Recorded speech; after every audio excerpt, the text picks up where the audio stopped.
This is exactly why I don't watch sports.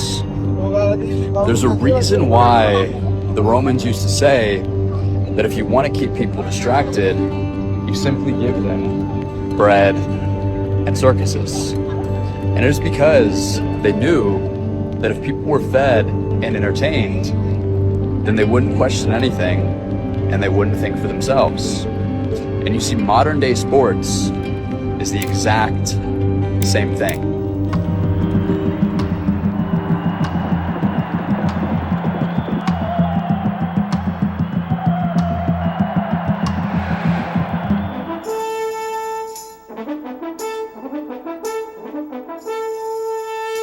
বলুন তো ইতিহাসের সবচেয়ে ধনী অ্যাথলেটের নাম কি?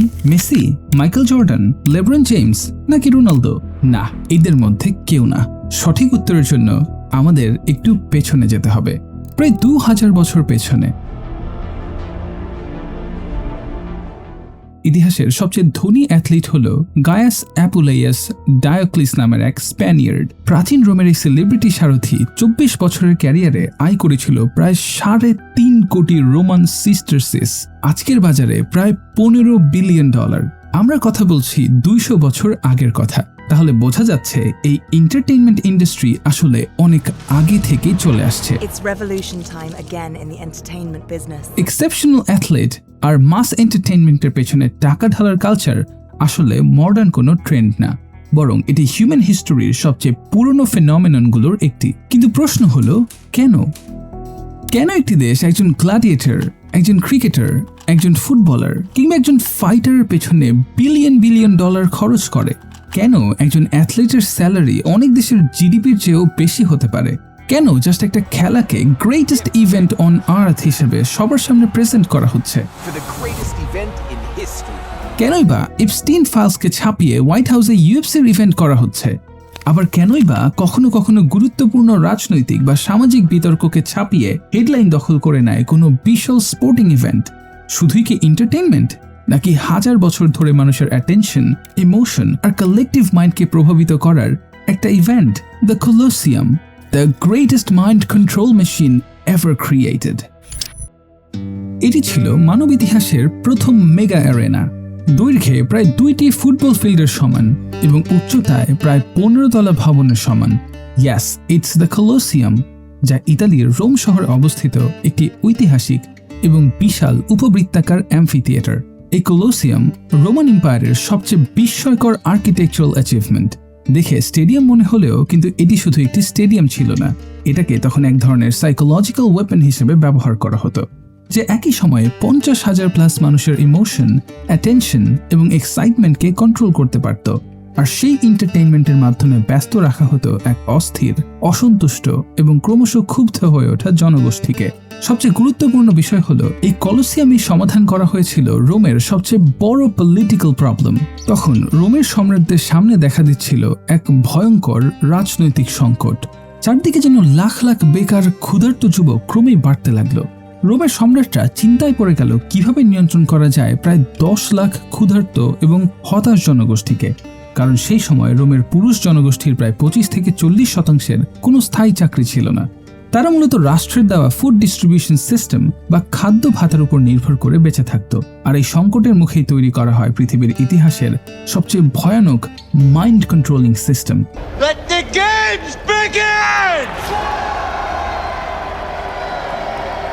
না, কোনো কারাগার কিংবা জেল নয়, তৈরি করা হলো একটি স্টেডিয়াম, দ্য কলোসিয়াম, যা তৈরি করা হয়েছিল মানুষকে এন্টারটেইনড রাখতে। কিন্তু প্রশ্ন হলো, কিভাবে একটি এন্টারটেইনমেন্ট স্টেডিয়াম মানুষের মাইন্ড কন্ট্রোল করতে শুরু করলো? কিভাবে হাজার হাজার মানুষ যারা গতকালও ক্ষুধা, বেকারত্ব এবং রাজনৈতিক দুর্নীতি নিয়ে ক্ষুব্ধ ছিল, তারা আজ সবকিছু ভুলে রক্তাক্ত একটি লড়াই দেখে উল্লাস করতে শুরু করলো? এর উত্তর লুকিয়ে আছে রোমের একটি বিখ্যাত নীতির মধ্যে, ব্রেড অ্যান্ড সার্কাসেস, অর্থাৎ খাবার এবং বিনোদন। The games are all about the Roman emperors giving the people what they need, and it's always described as bread and circuses. They had to feed the people of Rome, but once they were fed, they had to be entertained. Let the games begin! Roman poet juvenile প্রায় 2000 বছর আগে লিখেছিলেন, "Give them bread and circuses, and they will never revolt."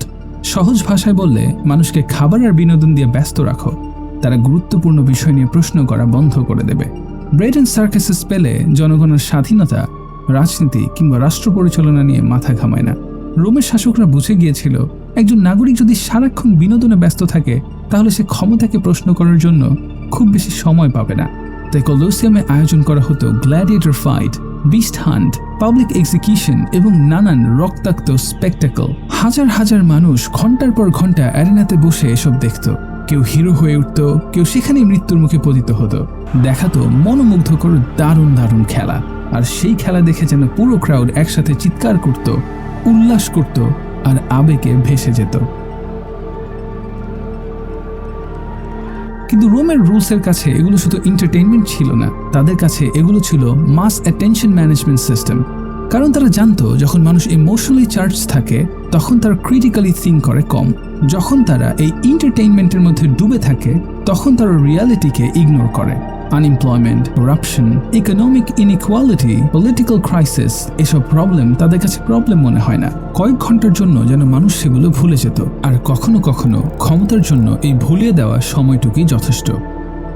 Rome অনেক আগেই বুঝে গিয়েছিল attention is power. যে মানুষের অ্যাটেনশন ক্যাপচার করতে পারে সে তার ইমোশনস ইনফ্লুয়েন্স করতে পারে, যে ইমোশনস ইনফ্লুয়েন্স করতে পারে সে মানুষের ডিসিশনস ইনফ্লুয়েন্স করতে পারে, আর যে মানুষের ডিসিশন ইনফ্লুয়েন্স করতে পারে সে শেষ পর্যন্ত পুরো সোসাইটির ডিরেকশনও ইনফ্লুয়েন্স করতে পারে। এ কারণেই কলোসিয়াম ছিল শুধু একটা স্টেডিয়াম না, it was a machine, a greatest mind control machine ever created. এখন প্রশ্ন হলো, আজকের কলোসিয়াম কোথায়? কলোসিয়ামের কনসেপ্ট এখনো শেষ হয়ে যায়নি, এটা ফিরে আসে বিভিন্ন রূপে, বিভিন্ন ইভেন্টে। আজকের কলোসিয়াম হলো football stadium, cricket world cup, celebrity culture, reality show, non stop entertainment ecosystem, সবকিছুই আজকের কলোসিয়ামের অংশ। রোমান সম্রাটদের কাছে যেমন গ্ল্যাডিয়েটর বা প্রাচীন রোমের মল্লযোদ্ধা ছিল, আজকের সিস্টেমের কাছে আছে ইনফ্লুয়েন্সার। তখন মানুষ গ্ল্যাডিয়েটরের জয় পরাজয় নিয়ে তর্ক করত, আজ মানুষ ফুটবল ক্লাব, সেলিব্রিটি ড্রামাদের নিয়ে দিন কাটায়। তখন অ্যারেনা ফিজিক্যাল হলেও আজ arena digital, the same system but in a different way. Modern ওয়ার্ল্ডের সবচেয়ে মূল্যবান রিসোর্স এখন আর অয়েল, গোল্ড কিংবা ডেটা নয়, সবচেয়ে মূল্যবান রিসোর্স হলো হিউম্যান অ্যাটেনশন। যে অ্যাটেনশন নিয়ন্ত্রণ করতে পারে সে পারসেপশন নিয়ন্ত্রণ করতে পারে, পারসেপশন নিয়ন্ত্রণ করতে পারলে ন্যারেটিভও নিয়ন্ত্রণ করতে পারে, আর ন্যারেটিভ নিয়ন্ত্রণ করতে পারলে আপনি পুরো ওয়ার্ল্ডকে প্রভাবিত করতে পারবেন, বুঝাতে পারবেন। Epstein files, economic crisis, political scandal, government corruption, mass protest কিংবা এরকম হাজারো ইস্যুসের মাঝেও ওয়ার্ল্ড কাপ কেন গুরুত্বপূর্ণ? এই অর্থে বলাই যায়, the Colosseum never disappeared, it evolved. আর কলোসিয়ামে গ্ল্যাডিয়েটর বা প্রাচীন রোমের মল্লযোদ্ধাদের জায়গায় এসেছে কন্টেন্ট ক্রিয়েটার্স, সেলিব্রিটিস, অ্যাথলিটস। এটাই মডার্ন কলোসিয়াম। এই মডার্ন কলোসিয়াম তত্ত্বের মূল ধারণা হলো মানুষকে জোর করে নয়, বরং বিনোদনের মাধ্যমে তাদের অ্যাটেনশন দখল করে রাখা। এই কারণে রোমের কলোসিয়াম এবং মডার্ন ওয়ার্ল্ডস এন্টারটেইনমেন্ট মেশিনের মধ্যে দূরত্ব 2000 বছর হলেও তাদের অপারেটিং প্রিন্সিপাল প্রায় একই। Keep them entertained, keep them distracted. আর হয়তো এই কারণেই বলা হয়, the Colosseum never died, it simply evolved. Modern কলোসিয়ামের আরেকটা বড় প্রবলেম হলো সেলিব্রিটি ওয়ার্শিপ। একসময় সমাজের হিরো ছিল scientist, philosophers, inventors, writers and thinkers. আজ হিরো বদলে গেছে, সেলিব্রিটি পূজার ধরনও বদলে গেছে। এখন কোটি কোটি মানুষ ঘুম থেকে উঠে প্রথমে দেখে কোন সেলিব্রিটি কি পোস্ট দিল, কোন ক্রিকেটার কি বলল, কোন অ্যাক্টর কোথায় গেল, কোন ইনফ্লুয়েন্সার কাকে ডেটিং করছে।